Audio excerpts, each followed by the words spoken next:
We ain't gonna play no games. I know what y'all here for, so let's get straight to it. We gonna break it down page by page, right? Let's start with the first page. Y'all see it, Gwinnett County Police Department incident report. For anybody who might think this some false paperwork or anything like that, you can go right up here and get the case number. There you go right there for anybody that want it, right? Now let's look over it. Of course, we got aggravated assault, burglary, juvenile involved, no. Student, no. Alcohol involvement, no. Drugs involved, no. I personally blocked out the street addresses because I don't want YouTube to flag my video. So that's the only thing been changed on here. I can't put their address out or YouTube will flag the video. You see it got the name, Cinnamon Witherspoon, 1994. Mike Hill Sanders, Gerald Fulton. Right? Now look, this is where it get interesting at. Y'all gotta pay attention to this. Victim prosecute, yes, so they pressing charges. Stranger to stranger, yes. Supplemental, no. Uniform follow-up, no. Gang related, no. Impound, no. Officer take photos, no. Statements, yes. CSI call, yes. Other, no. CID call, yes. Forward to CID, yes. Possible hate crime, no. Case status active, right? So this page 1, that's the officer name, B. Cooley. This is all the information if y'all want to go request it yourself, since y'all say ain't no big blogs posting it. But yeah, now we finna get into the actual statement and break that down, and let's see if he kept it real with y'all or not. Page 2 of that same document, Cinnamon Witherspoon, victim, 10-12-21. There go the case number again for anybody who want it, right? On Tuesday, 10-12-21, at approximately 1:29 hours, I was assigned by radio to investigate a Signal 50 person shot at address blanked out drive, a private residence in Grayson, Georgia, 30019. The facts and circumstances of my investigation are as follows. I arrived on scene at the aforementioned address at approximately 1:35. Unit 641D and 621D were already on scene. 621D was first to have made contact with the victim, later identified as Cinnamon Witherspoon, black female, date of birth, whatever. Per 612D radio traffic, the victim had a gunshot to her face.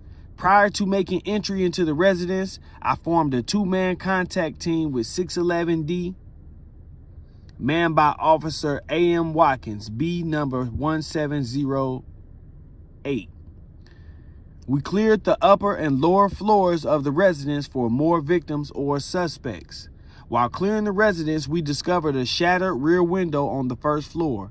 Several of the upstairs rooms were ransacked. After clearing the residence, we entered the upstairs master bedroom closet where the victim and Unit 621D were. Also inside master bedroom closet was a friend of the victim, identified as Michael S. Sanders, black male, date of birth. Medic unit number 8 arrived on scene and began treating the victim for her injuries. While being treated for her injuries, I observed 2 handguns on the floor near the victim, 1 small purple handgun and 1 large black handgun. Michael identified the large black handgun on the floor was his. He asked if he could retrieve it. I advised him he could not at this time because it is now part of the crime scene. I asked him to step outside the residence to speak to me. He complied. I asked Michael if he was present at the time of the incident. He advised no. He advised me at approximately 1:18 hours, he received a phone call from his friend, Gerald Fulton. Gerald advised him the victim, his girlfriend, was home alone and was scared. Gerald asked him if he could go by their residence to check on her. Per Michael, he lives only 6 minutes away and agreed to check on her. He arrived shortly and pulled into the driveway. Approximately 4 black male subjects wearing masks exited from the front door. The males appeared to be African Americans in their early 20s and were thin to medium build. The males all fled on foot in different directions outside the residence. Per Michael, he armed himself with his firearm from inside his truck and entered the residence. Once inside, he called out to the victim by her nickname, Sin. He located Sin upstairs in the master bedroom closet, lying on the floor with a gunshot wound to her face. He called 911. So far the story is, the police arrived. When they got there, they saw Michael and Sin sitting next to each other. When they talked to Michael said Hitman called him and asked him to come around and check on Sin. When he got there, 4 guys was running out of the crib, and he grabbed his gun and ran inside the crib and called out Sin's name. And when he got to her, she was laying on the ground with a gunshot wound, right? So, while interviewing Michael, this is the police officer saying that, while he was interviewing Michael, I observed he was on video chat with a black male subject on his cell phone. That male was later identified as Gerald Fulton, black male, date of birth. I spoke to Gerald while he was on the phone. So look, the police officer, he said he never talked to nobody. But the police officer is saying, I spoke to Gerald while he was on the phone.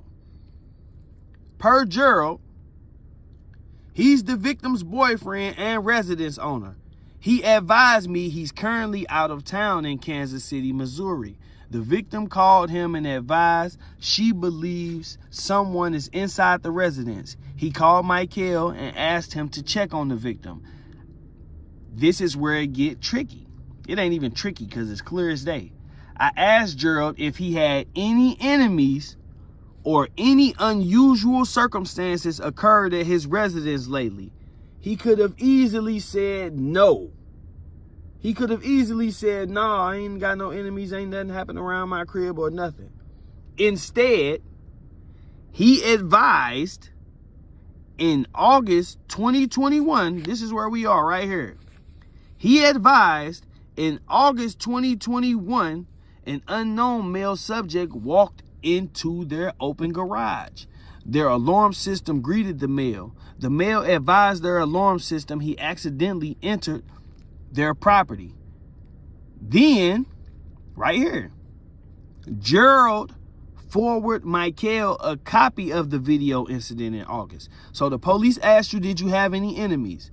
Instead of saying no, you said, yeah, somebody walked in my garage in 2021 in August, and, you know, that was kind of suspicious.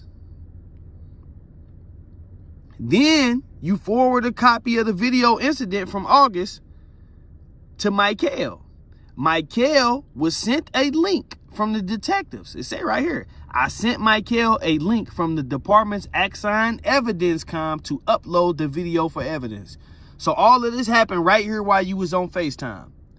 The police asked if you had any enemies. Instead of saying no, you advised in August 2021, an unknown male subject walked into your garage. Then you forwarded Michael a copy of the video incident for him to upload to the police evidence com for evidence. Right there. To upload the video for evidence. Furthermore, Gerald advised me he was perplexed that his security system never alerted him unknown persons entered into his property. Gerald asked me about the point of entry by the perps. I advised him the subjects entered his residence via a broken window in the rear of the residence, closest to the Bravo side on the first floor. According to Gerald, that section of his residence has a blind spot in his security system, but when the subjects enter inside his residence, motion sensors should have been triggered. I attempted to interview the victim while she was being treated on inside medic number 8 prior to transport. She advised me of her name and date of birth.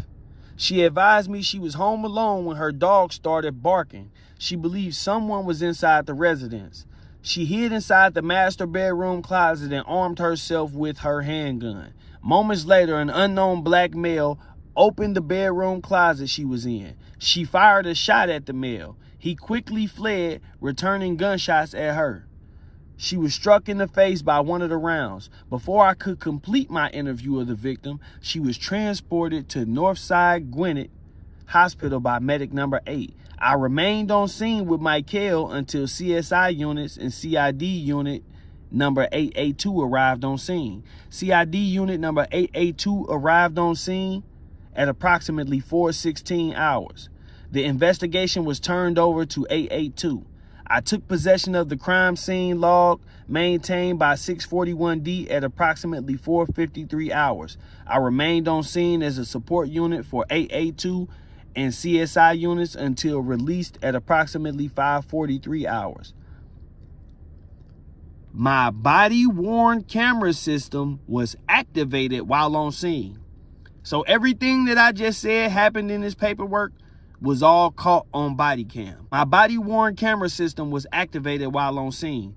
Michael completed a written statement of his actions and observations. His written statement was collected and placed into records as evidence. Real document. There go the case number up there again. Here y'all go again. Now this is like, now this is like a property crime sheet. It tell you, the point of entry and everything. Cinnamon Witherspoon, the victim. There go the report date. Entry method. Smashed. Entry point, rear window. There go the case number. They ain't got none of this filled out. But let's take a look at this one though. It's all real documents. There go the case number up top. For anybody that want to look this up themselves and cover this, there go the case number. Cinnamon Witherspoon, hospital, Northside Gwinnett. Victim taken to hospital, yes. Medical examiner notified, no. By whom? Medic 8. Look. Suspect actions during offense. Ransacked premise. Other. Made victim, other. Demanded, unknown. Demeanor, unknown. Primary weapon, firearm. Look. Were children involved? No.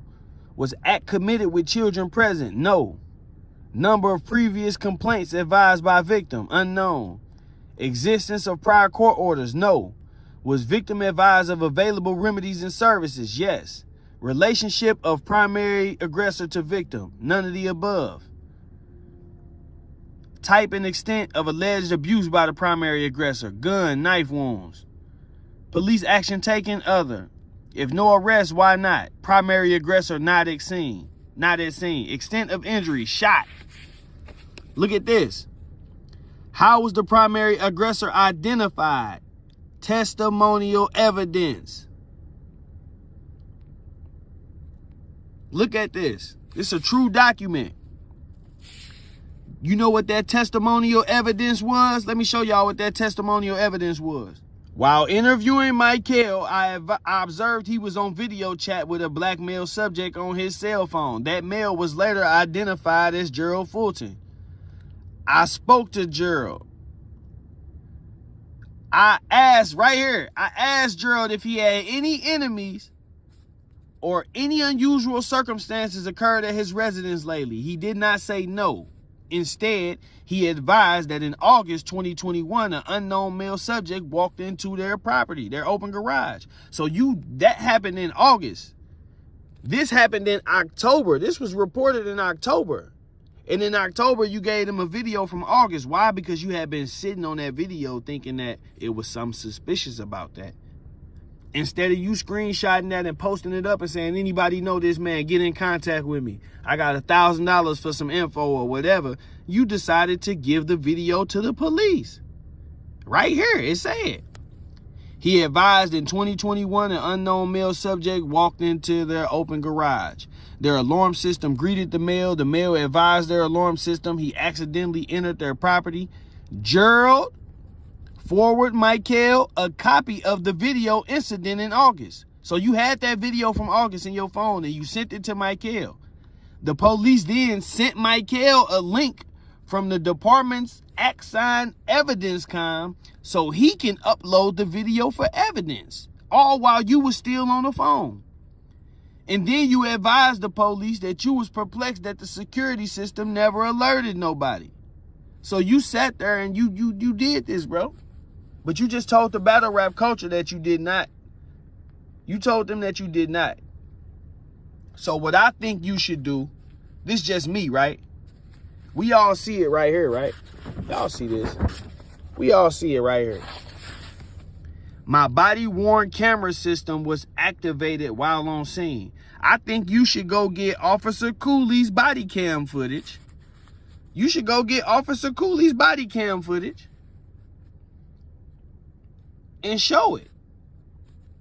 Since you saying that all of this is a lie, since you saying that this black and white is a lie and you ain't talk to the police and you ain't get them no, I think you should go get it and show it. Because you know what I know that the rest of these people don't know, bro? You told the police my name. Hey, look. You really could get on the internet and lie to these people as much as you want to, for real, for real. I really know what's up. I know the truth. You know the truth. But since we talking facts, let's talk facts. You told the police my name, bro. When they asked you, do you have any enemies? You told the police my name. But they not going to put that in this initial police report because anybody in the public can go get this. Anybody can, and they don't want to tell what the evidence is that they actually got. But I know, and you know, and you could easily prove I'm lying. You could easily prove, bro, you could go get the body cam footage and prove I'm lying right now. It's your case. This your house. We all see that the officer had his body cam on. You could easily go get the body cam footage like all of these blogs and all these people do and release it. And you could prove that I'm lying. All you bloggers that's trying to defend them, there go the information. Y'all could easily go and get this same paperwork and prove I'm lying. But y'all not. Holla, go get the body cam footage. Go get the body cam footage, bro. It's no reason to go on all these platforms telling these stories and doing all this when you could just go get the body cam footage.